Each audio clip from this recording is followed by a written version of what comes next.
I'm ostracized and traumatized by everything I'm not alright. I'm lost inside, and anything I say you better listen up closely. Mostly, I'm the one and only. Bring it home slowly. Hand your boy the trophy. Patience is holy moly. I got him hating on me like Michael. Yo, konnichiwa. Video ini adalah volume yang udah pernah Mimin bahas, karena banyak yang minta Mimin buat ngebahas ulang sambil nunggu-nunggu volume terbarunya. Tapi buat kalian yang gak suka ngulang cerita, bisa di skip aja. Ya udah, nggak usah lama-lama, kita langsung aja yuk gas ke videonya. Cerita dimulai. Saat itu Rimuru pun mulai mendekat ke arah Leon dan bertanya kepada Leon, apakah saat ini Leon merasakan hal aneh di dalam tubuhnya. Leon yang mendengar perkataan dari Rimuru itu pun menjawabnya bahwa saat ini Leon sama sekali nggak merasakan apapun dan gak merasa seperti sedang dikendalikan oleh siapapun. Rimuru pun kemudian berkata, kalau begitumu, kekasihmu itu pasti adalah diriku. Mendengar ini, Leon pun langsung kesal dan bilang sama Rimuru, jangan bercanda Rimuru, hatiku ini cuma untuk Neng Chloe. Leon bahkan gak peduli lagi sama Rimuru. Itu adalah jawaban dari Leon. Rimuru yang mendengar itu pun jadi yakin kalau si sad boy Leon belum dikendalikan oleh Mikael. Dan di sini Ciel pun berkata bahwa dirinya sebenarnya merekam kata-kata Veldue ketika mengendalikan Chronoa. Yang intinya, Mikael dan Veldue sebenarnya nggak tahu siapa pemilik skill ultimate seri malaikat sebelum beberapa kondisi terpenuhi. Tapi Ciel juga jelasin sama Rimuru kalau Rimuru tuh bisa melepaskan dominasinya jika nantinya Leon didominasi oleh mereka. Dengan ini, masalah pun langsung selesai dan Rimuru pun mutusin untuk mengawasi Leon lebih lanjut. Di sini, Rimuru pun kemudian bertanya kepada Gi, apa yang akan Gi lakukan kepada Mikael. Gi pun berkata bahwa dirinya menginginkan kehancuran bagi Mikael. Ruminas yang mendengar itu pun juga berkata, berarti ini akan menjadi perang habis-habisan dari pihak kita. Milim yang mendengar kata perang habis-habisan itu pun menjadi kesenangan. Dan gak lama setelah itu, Leon pun kemudian bertanya kepada semuanya, tapi apa yang harus kita lakukan? Leon pun mengalihkan perhatiannya kepada Gi dan berkata, apakah Gi tahu seberapa kuat pihak musuh saat ini? Namun Gi sendiri ternyata juga nggak tahu. Tapi Dagrul berkata, dengan bergabungnya Velzar ke sana, ini pasti akan menjadi perang yang sangat sulit. Ditambah, mereka juga punya kemampuan memanggil pasukan malaikat. Itu karena tubuh Rudra punya skill Army of Angel Armageddon yang bisa memanggil pasukan malaikat dan mengendalikan mereka sesuka hatinya. Di sini, Rimuru pun mulai berpikir bagaimana cara mereka agar bisa bertahan di perang kali ini. Ciel pun kemudian menjawab, mereka bisa menggunakan mantra terlarang yang bernama Demon Dirt Birthday. Karena itu, Rimuru pun jelasin kepada semuanya. Sepertinya untuk saat ini, Khazarim sedang dikendalikan oleh musuh untuk menciptakan para Undead Elf. Bahkan saat itu, puluhan ribu orang telah meninggoy di medan perang. Tapi seperti yang kita tahu, 7 malaikat primordial sudah lama berada di sini. Meskipun Veldue dan beberapa yang lain masih di dunia lain. Tapi Rimuru khawatir kalau malaikat tertinggi nantinya akan bereinkarnasi dengan memasuki tubuh Undead Elf. Itu karena malaikat nggak memiliki ego. Jadi jika mereka menggunakan jiwa seseorang dengan ego yang kuat sebagai intinya, maka ras baru akan tercipta dengan menggabungkan kekuatan para malaikat. Mendengar ucapan dari Rimuru, Gi dan semua Raja Iblis yang ada di tempat itu pun terdiam. Karena itu pasti akan menjadi pertarungan yang sangat mengerikan.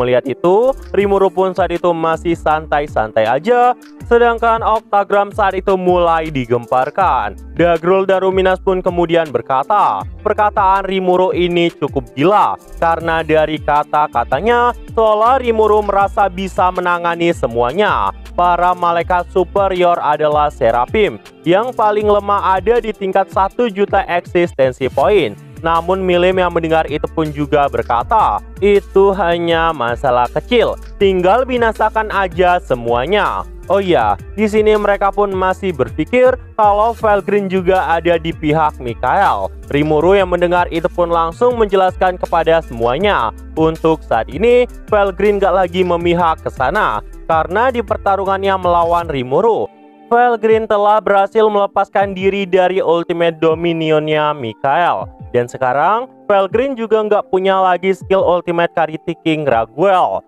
Mendengar ini, semua para Raja Iblis pun sangat terkejut. Mereka pun saat itu mulai curiga sama Rimuru. Bahkan Gi yang mendengar itu pun juga ikut kaget, karena dominasi Mikhail bukanlah hal yang bisa dilepaskan sendiri. Gi pun kemudian bertanya, "Hei Rimuru, apa yang sebenarnya telah kau lakukan?" Tapi Rimuru yang mendengar itu pun tetap nggak mau ngasih tahu. Gi pun jadi semakin kesal sama Rimuru dan bilang kalau Rimuru itu pelit. Karena itu Rimuru pun berkata, Felgrin bilang padanya bahwa Karate King Raguel tiba-tiba berevolusi. Dan karena itu Rimuru pun berhasil menghilangkan kecurigaan Octagram dengan info palsu, dan keberadaan Ciel pun tetap nggak diketahui. Tapi tetap aja Gi masih curiga dengan informasi yang Rimuru berikan. Bahkan Gi nggak percaya bahwa Rimuru menyampaikan hal yang beneran. Dan Gi pun kemudian berkata, "Tapi setauku, skill ultimate adalah puncak evolusi. Tapi jika kau yang mengatakan hal seperti itu Rimuru, berarti aku ini masih bisa lebih kuat lagi." Gua hahaha. Kalau begitu, akan kulampaui lagi batas kekuatanku ini. Rimuru yang mendengar itu pun berkata, saat ini Felgrin sedang melindungi Masayuki. Dan karena Masayuki punya ikatan persahabatan dengan Rimuru, mereka pasti akan membantu Rimuru jika Rimuru kesusahan. Itu artinya Felgrin saat ini ada di pihak Rimuru. Di sini Rimuru dan Gi pun menyadari, di antara 7 Raja Iblis, nggak ada yang bisa melawan True Dragon selain Rimuru, Gi, dan Milim. Namun Rimuru masih curiga pada kekuatan Dagrul, karena kemungkinan kekuatan Dagrul lebih dari perkiraan Rimuru. Rimuru masih penasaran bagaimana wujud sebenarnya dari Dagrul. Ketika pembicaraan berlangsung, Milim pun kemudian berkata kepada semuanya bahwa dia punya sesuatu yang ingin dia sampaikan, yang isinya Obera yang merupakan salah satu dari 3 laksamana Feldway telah bergabung ke kubu Milim. Pada awalnya, Gi sama Rimuru tuh takut kalau Milim ditipu. Namun Milim berkata, Obera nggak berbohong. Milim pun terus menjelaskan bahwa Obera selama ini sedang memantau pergerakan Infrared. Dan kemudian Feldway berniat melepaskan Infrared ke dunia. Tapi perlu diketahui, Infrared jauh di atas Feldway. Bahkan kekuatan penghancur Infrared bisa menghancurkan bintang dengan mudah. Itu artinya ngancurin dunia ini nggak bakal terlalu sulit. Di sini Milim pun berkata, "Gua hahaha, jika Infrared keluar, maka aku sajalah yang membantai sosok itu." Namun gak lama, semua Raja Iblis pun langsung menolak. Ini pun membuat Milim pun langsung cemberut. Gi pun juga berkata, "Kalau begitu, jika Infrared kembali, akulah yang akan melawannya. Lagi pula, sudah lama aku ingin memusnahkan naga penghancur itu." Semua yang mendengar itu pun langsung setuju. Oke, balik lagi. Saatnya mengukur kekuatan dari musuh. Yang memimpin pasukan musuh adalah Mikhail, dan pasukannya ada Felzar, Feldway, Zalario Zelanus, Primordial Angel, pasukan Insektar, dan Undead dengan kemampuan malaikat. Di sini Leon pun bertanya, jadi siapa yang akan melawan siapa? Dagrul yang mendengar itu pun menjawab, yang menjadi masalah terpenting di sini, Leon gak boleh melawan Mikhail karena dia bisa memanipulasi. Rimuru pun bilang yang dalam bahaya bukan Leon aja, tapi Veldora juga termasuk. Rimuru pun kemudian menjelaskan, Mikhail punya kekuatan yang bernama Absolute Regalia Dominion, yang sebelumnya bahkan telah mengikat Veldora. Regalia Dominion adalah dominasi secara paksa yang membuat egonya menghilang, dan Veldora akan mengamuk tanpa sadar sampai keinginan dari Mikhail terpenuhi. Karena Rimuru nggak mau ngasih tahu tentang apa yang sebenarnya udah terjadi, dia pun bilang kepada semuanya bahwa skill Veldora juga berevolusi kayak sosok Felgreen. Dan karena itu Veldora pun bisa kembali seperti semula. Tapi Gia mendengar itu pun berkata, sebelumnya Gi juga udah bertempur serius sama Velzar, tapi tetap aja kekuatan dari Gi nggak bisa berevolusi. Gi pun jadi semakin curiga sama Rimuru. Tapi Rimuru juga nggak bisa menjelaskan kepada semuanya karena alasan Rimuru nggak mau keberadaan Ciel diketahui. Jadi Rimuru pun berkata,